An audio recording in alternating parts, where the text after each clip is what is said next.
প্রিয় ভিউয়ার্স, আজকে আমি আপনাদের জন্য আমার পছন্দের একটা রেসিপি নিয়ে এসেছি। সেটা হচ্ছে কলমি শাক ভাজি।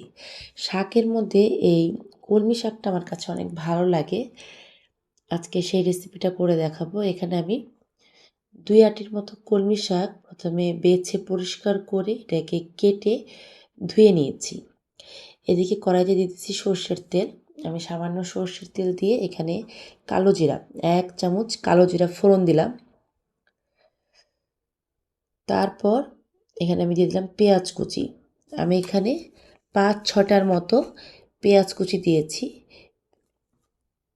পেঁয়াজটা একটু বেশি করে দিলে পরে এই শাকটা আমার কাছে খেতে ভালো লাগে। আপনারা চাইলে পেঁয়াজটা একটু কমও দিতে পারেন, তবে একটু বেশি হলে পরে এই শাক ভাজিটা খেতে খুব ভালো লাগে। এখন এই পেঁয়াজটাকে আমি বেরেস্তার মতো করে ভেজে নেব, অর্থাৎ একটু ব্রাউন কালার করে আমি এই পেঁয়াজগুলোকে ভেজে নিচ্ছি। আমার এই রেসিপিগুলো আপনাদের ভালো লেগে থাকলে আপনারা অবশ্যই আমাকে কমেন্ট করে জানাবেন। তাতে করে আমি আরও অনেক উৎসাহিত হই। আর আপনাদের সাথে এগুলো শেয়ার করতে আমার খুব ভালো লাগে।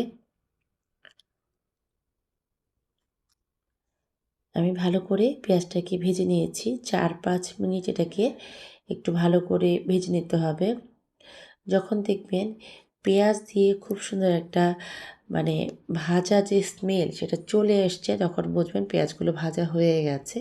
একবারে ভাজতে ভাজতে আবার পুড়ে ফেলবেন না, তাহলে কিন্তু শাকের টেস্ট ভালো থাকবে না। আপনারা চাইলে এখানে ২টা শুকনা মরিচও ফোড়ন দিতে পারেন পেঁয়াজের সাথে।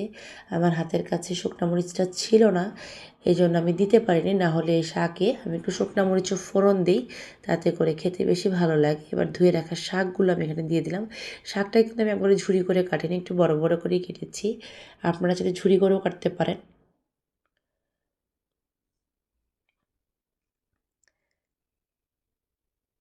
এখন এই শাকে আমি দিয়ে দিলাম লবণ।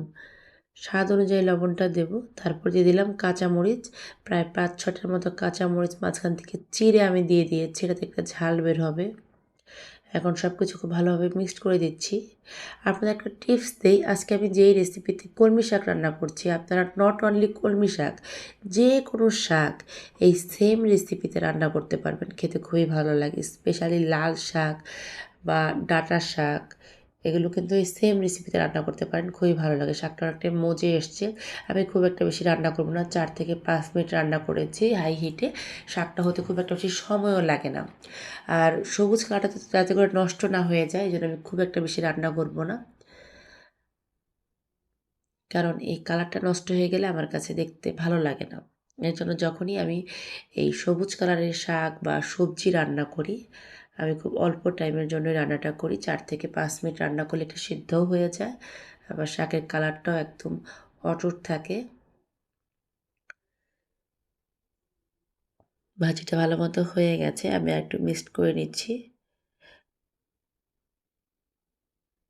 যারা কলমি শাক পছন্দ করেন, তারা এভাবে বাসায় তৈরি করবেন। আশা করি আপনাদের ভালো লাগবে। আমার কাছে তো এই শাকটা অনেক ভালো লাগে। এজন্য বাজারে যখনই আমার চোখের সামনে এই শাকটা আমি পাই, আমি বাসায় নিয়ে আসি। তারপর নিয়ে এসে ঠিক এইভাবে রান্না করি। শুধু আমি না, আমার বাসার অনেকেই পছন্দ করে। হয়ে গেল আমার কলমি শাক ভাজি। খুব সিম্পল রেসিপি, কিন্তু অনেক টেস্টি। এই টেস্টি রেসিপিটা আপনারা বাসায় একবার হলেও ট্রাই করবেন। স্পেশালি যারা কলমি শাক খেতে ভালোবাসেন। আমি প্লেটে সার্ভ করে নিয়েছি। দেখুন কালারটা কিন্তু একদম সবুজ আছে, একটুও নষ্ট হয়নি। আপনারা এই রেসিপি যদি ফর্মুলাটা ফলো করেন, তাহলে আপনাদের রেসিপি ঠিক এরকমই হবে। খেতেও খুব ভালো হবে। সবাই ভালো থাকবেন।